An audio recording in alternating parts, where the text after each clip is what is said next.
The purpose of the sign here today is to basically alert the passengers to the concerns or the difficulties that could befall them here in the station whilst they're going about their everyday business. They tend to be focused. As soon as they come through our doors, they're heading for a train.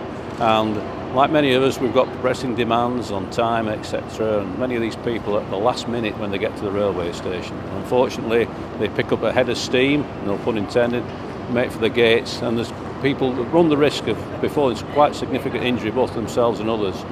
So we're basically just here to raise awareness about station safety for commuters, and basically there's a lot of people that can be in a rush to catch the train, might slip and fall, could not be looking where they're going, texting, that kind of thing. I find in the morning when I'm dropping off my partner to work, we park here.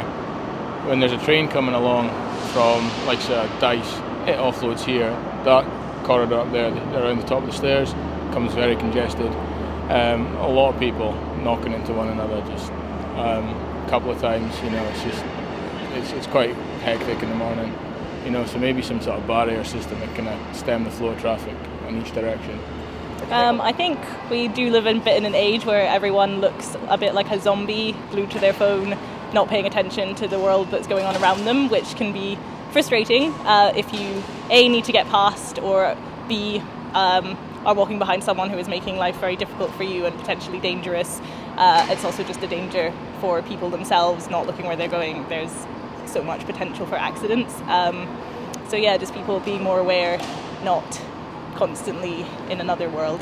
Kind of just really watch where they're going, I guess, and stop kind of looking at your phones, because so many people are just staring at their phones and stuff and bumping into people. I do it as well.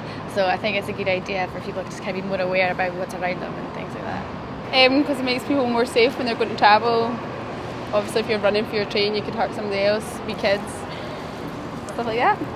Anything that we can do to highlight that people do have a responsibility for their own safekeeping and their own well-being when they're going about, then we've got to try our best to get people online. Our staff are here. They will give words of advice, try and reassure members of the public that they probably don't need to rush. The more that we can get the customers to realise there is some responsibility, the better for all concerned.